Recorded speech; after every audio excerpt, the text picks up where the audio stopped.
बिस्मिल्लाहिर्रहमानिर्रहीम। अस्सलाम वालेकुम डियर स्टूडेंट, आज का जो हमारा टॉपिक है उसमें हमने आखिरी लेक्चर को डिस्कस करना है सेल डेथ के हवाले से। अच्छा, सबसे पहले अपनी बात स्टार्ट करने से पहले थोड़ा सा इंट्रोडक्शन हम करेंगे कि सेल के अंदर जितने भी काम हो रहे हैं वो किसी ना किसी, आप कह सकते हैं, रेगुलेशन के ज़रिए से हो रहे हैं। यानी रेगुलेशन से क्या मुराद है कि सेल ने क्या करना है, किस तरह करना है, कब तक करना है। ये सारी वो चीज़ें हैं जो हाईली रेगुलेटेड होती हैं और जेनेटिकली रेगुलेटेड होती हैं कि जीन्स डिसाइड करते हैं कि सेल ने कौन सा फंक्शन परफॉर्म करना है, कौन सा स्ट्रक्चर बनाना है। आप कह सकते हैं कौन सी, आप कह सकते, इवन जो सेल डेथ है वो भी काफ़ी सारे केसेस में प्री डिसाइडेड होती है कि उसको पहले से डिसाइड किया जाता है कि इसने सेल ने इस वक्त क्या हो जाना है, मर जाना है। तो अगर हम बात करें यहीं से कि cell in organism depend upon various extra cellular और इंट्रा सेलुलर सिग्नल पे ये डिपेंड करता है for its regulation of activities. तो जो भी इसकी एक्टिविटीज़ सेल ने परफॉर्म करनी है तो कुछ एक्स्ट्रा सेलुलर, कुछ इंट्रा सेलुलर सिग्नल्स होते हैं जो उन सारी एक्टिविटी को कंट्रोल कर रहे होते हैं। मतलब क्या है कि जैसे फॉर एग्जांपल सेल ने कब डिवाइड करना है, सेल किस तरह बनाया जाएगा, डिफ्रेंशिएशन सेल ने क्या फंक्शन परफॉर्म करना है, मॉर्फोजेनेसिस सेल से क्या स्ट्रक्चर बनेंगे, क्या सेल मोटाइल होगा, मूव करेगा या नहीं करेगा। तो ये सारी एक्टिविटी हैं जो सेल ने परफॉर्म करनी है और ये सारी की सारी एक्टिविटी सेल के इंटरनल जेनेटिक मेकअप पे डिपेंड करती है कि सेल के जीन्स किस नेचर के हैं। तो बहरहाल आप ये कह सकते हैं कि सेल की जो मंजिल है, सेल की जो काम करने का मिजाज है, ये उसके मुकद्दर में लिख दिया गया है। उसकी हर चीज़ पहले से बता दी गई है कि इस सेल ने ये काम करना है। तो सेल हमेशा उसको स्ट्रिक्टली फॉलो करता है कि सेल को जो कहा जाएगा सेल हमेशा उसको स्ट्रिक्टली फॉलो करेगा। मतलब क्या है कि what responsibility it to take, कि उसने क्या जिम्मेदारी लेनी है और किस तरह वो जिम्मेदारी को परफॉर्म करना है, यानी फंक्शन क्या करना है और फंक्शन को किस अंदाज में परफॉर्म करना है। तो ये सारा का सारा प्री डिसाइडेड होता है कि पहले से ही जेनेटिकली प्री डिटरमिन होता है। इवन बाज़ केसेस में सेल डेथ इज़ प्रोग्राम, के बाद केसेस में जो सेल का मरना है वो भी एक प्रोग्राम के तहत बॉडी में हो रहा होता है। तो यहाँ हम पहले उसी, आप कह सकते हैं, सेल डेथ के जिक्र करेंगे जो बॉडी की प्रोग्राम डेथ है कि बॉडी ने उसको मंसूबा बना के उस सेल को मारा है, वक्त आने पे वो सेल ऑटोमेटिकली डिस्ट्रॉय होना शुरू हो जाते हैं। पहले उसको हम डिस्कस करेंगे। तो एपोप्टोसिस वो सेल डेथ है जिसमें क्या होता है कि एक सेल को मारा जाता है या सेल खुदकुशी करता है। किस वजह से करता है? क्योंकि सेल जो बॉडी के इंटरनल प्रोग्राम है वो उसको डिसाइड करवाते हैं कि इसको अब मर जाना चाहिए। कैसे मरेगा वो हम आगे डिस्कस करेंगे। डेफिनेशन के internal program of events and sequences, तो सेल का या बॉडी का इंटरनल प्रोग्राम उन सारे के सारे प्रोसेस का जो मॉर्फोलॉजिकल चेंजेस, जिसमें सेल के अंदर कुछ चेंजेस आना शुरू हो जाएंगी, उसके शक्ल में चेंज आना शुरू हो जाएगा, इंटरनल स्ट्रक्चर में चेंज आना शुरू हो जाएगी और उन चेंजेस की वजह से सेल कमिट सुइसाइड, और उन चेंजेस की वजह से सेल हतमी तौर पे अपने लिए सुइसाइड करेगा या उसकी डेथ हो जाएगी। तो अगर प्रोग्राम के ज़रिए से सेल को मारा जाए तो इसको हम क्या कहते हैं? एपोप्टोसिस। तो ये बॉडी की प्लेड डेथ होती है कि जिसमें बॉडी अपने सेल को मारती है। इस वजह से इसके लिए हमने वर्ड इस्तेमाल किया एपोप्टोसिस।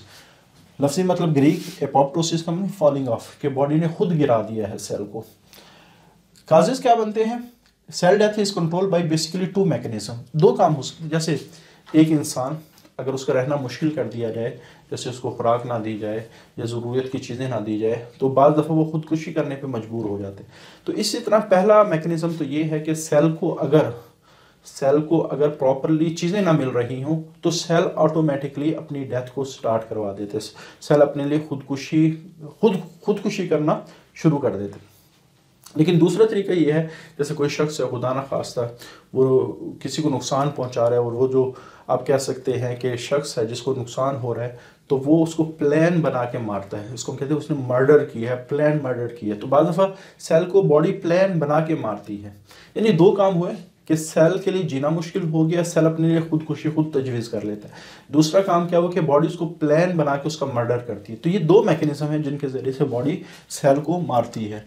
सेल कमिट सुइसाइड के बाद केसेस में सेल खुदकुशी कर लेता है in the absence of survival signal, जब उसका जीना मुहाल हो जाता है। खासतौर पे जैसे उसके न्यूट्रिशन से रिलेटेड जो फैक्टर है अगर उनको ब्लॉक कर दिया जाए तो सेल की ऑटोमेटिकली खुदकुशी हो जाती है। ये दूसरी केसेस में cell are murdered by the killing signals, या आप कह सकते हैं पिस्टल्स हैं जिनके ज़रिए से सेल का मर्डर किया जाता है और ये प्लान करके बॉडी सेल का मर्डर करती है। तो ये दो मैकेनिज्म हैं जो एपोप्टोसिस के लिए इस्तेमाल होते हैं। अब मैकेनिज्म क्या है कि किस तरह जब सेल को बॉडी मारना चाहेगी तो बड़े प्लान के ज़रिए से मारती है कि इससे बाकी दूसरे सेल का नुकसान ना हो, क्योंकि अगर सेल को वैसे ही मार दिया जाए तो बहुत ज़्यादा दूसरे सेल भी डिस्टर्ब होने के चांसेस होते हैं। तो कैसे, सबसे पहले एक सेल है, अब इसकी डेथ होनी है तो पहला काम क्या होगा, श्रिंकेज ऑफ सेल, कि सेल के अंदर श्रिंकेज होना शुरू हो, सिकुड़ना शुरू हो जाए। माइल्ड कन्वोल्यूशंस का क्या मतलब है कि उसके सेल मेम्ब्रेन में हल्के हल्के से बल आना शुरू हो जाएंगे, कन्वोल्यूशन बल को कहा जाता है। उसके बाद जेनेटिक मटेरियल कॉम्पैक्ट करेगा और साइटोप्लाज्म कंडेंस होना शुरू, जितना ज़्यादा साइटोप्लाज्म कंडेंस होगा तो सेल मेम्ब्रेन उतनी ही ज़्यादा श्रिंक करती चली जाएगी। तो अगला स्टेप क्या है कि कॉम्पैक्शन ऑफ जेनेटिक मटेरियल, कि जेनेटिक मटेरियल बहुत ही ज़्यादा कॉम्पैक्ट कर जाएगा, कंडेंस हो जाएगा। फिर अगला, फिर साइटोप्लाज्म कंडेंस हो जाएगा, जिसकी वजह से ये जो कन्वोल्यूशंस हैं, ये जो बल हैं, ये अंदर की तरफ ज़्यादा इनफोल्डिंग होना शुरू हो जाएगी। उसके बाद अब ये जो उभार हैं इनके अंदर साइटोप्लाज्म का थोड़ा थोड़ा हिस्सा मूव करके चला जाएगा और बाद में ये जो उभार है ये आपस में जुड़ के सेपरेट हो जाते हैं। तो इसको हम कहते हैं सेल फ्रेगमेंटेशन, के सेल के टुकड़े टुकड़े हो गए। अच्छा, जब ये फ्रेगमेंट बनेंगे, अब आप देखें साइटोप्लाज्म यहाँ बाहर रिलीज नहीं हुआ बल्कि छोटी छोटी मेम्ब्रेन में लिपट के बाहर आया है। अब इन टुकड़ों को फिर जो लिम्फोसाइट्स होते हैं सेल के बॉडी के, वो इसको इंगल्फ करेंगे फैगोसाइटोसिस के जरिए से और उसको डाइजेस्ट कर दी।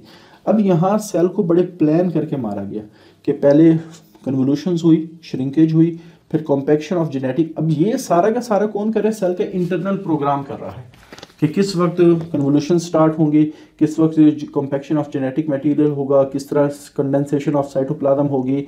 उसके बाद कन्वोल्यूशन में आप मज़ीद डीप वो मूव करेंगे, उसके बाद छोटे छोटे ब्लैब्स बनेंगे या वेजिकल्स बनेंगे, या आप कह सकते हैं इसको उनके सेल फ्रेगमेंटेशन होगी।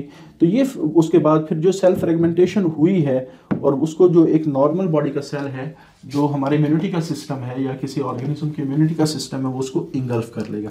तो पहला काम क्या, श्रिंकेज ऑफ सेल, के सेल टूटा, श्रिंक किया, फिर स्प्लिटिंग ऑफ सेल, सेल की फ्रेगमेंटेशन हुई, release of membrane bound apoptotic bodies, कि ये चूंकि एपोप्टोसिस हो रही है तो वो जो छोटी छोटी बॉडीज बनी है इनको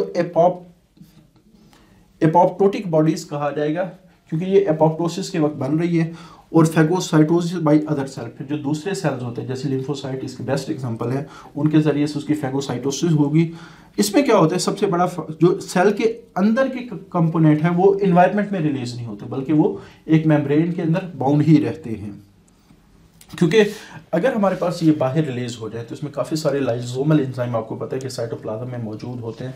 वो जो लाइसोसोमल एंजाइम है वो बाहर दूसरे आप कह सकते हैं स्ट्रक्चर को क्या कर सकते हैं, क्योंकि सेल के अंदर जो सेल की अपनी चीज़ें हैं, सेल अपनी चीज़ों को तो बहुत कम नुकसान पहुंचाते हैं, लेकिन जब वो ही चीज़ें बाहर किसी दूसरे सेल के पास आएंगी तो हो सकता है उसको डैमेज कर दें। तो इस वजह से ये जो कंटेंट्स हैं सेल के अंदर वाले, ये बाज़ दफ़ा नुकसान का बायस बन सकते हैं। इस वजह से सेल उनको हमेशा पैक करके ही उन चीज़ों को ख़त्म करते हैं। इम्पॉर्टेंस क्या है कि प्लान्ड जो सेल की डेथ होती है वो हमेशा बॉडी के लिए फ़ायदेमंद होती है और काफ़ी सारी केसेस में डेवलपमेंट को नॉर्मल बनाने के लिए भी होती है। जैसे जब बच्चा माँ के पेट में होता है तो उसके एम्ब्रियो में आप कह सकते हैं टेल होती है। अब tail is not normal structure of humans, के ह्यूमन का वो नॉर्मल स्ट्रक्चर नहीं है। अगर बच्चा टेल के साथ पैदा होता है तो हम कहेंगे ये एबनॉर्मलिटी आ गई है। तो इस वजह से ये जो एपोप्टोसिस है उन टिश्यू को मुकम्मल तौर पे या उस स्ट्रक्चर को मुकम्मल तौर पे ख़त्म कर देगी जो सेल का, जो बॉडी का हिस्सा नहीं बनेंगे। ये उसकी करैक्टरिस्टिक में लिखा है। तो सबसे पहले जैसे टेल की हम बात करें, जो ह्यूमन एम्ब्रियो उसमें टेल को ख़त्म किया जाता है ड्यूरिंग डेवलपमेंट, ताकि डेवलपमेंट नॉर्मल हो। या बाद दफ़ा हमारे जो उंगली हैं, डिजिट उंगलियों को कहा जाता है, उसके दरमियान में मेम्ब्रेन्स होती हैं जब बच्चा माँ के पेट में होते हैं एम्ब्रियो के वक्त, तो उन मेम्ब्रेन्स को भी ख़त्म किया जाता है, तब जो हाथ है उसकी नॉर्मल शेप निकल के आती है। इसी तरह हमारे जो न्यूरॉन्स हैं वो शुरू में तेज़ी से डिवाइड करते हैं, लेकिन उनको भी कुछ हद तक उनकी डेथ की जाती है ताकि वो जो स्ट्रक्चर बने वो नॉर्मल स्ट्रक्चर बने। अच्छा, नेक्रोसिस में क्या होता है कि नेक्रोसिस में कोई भी सेल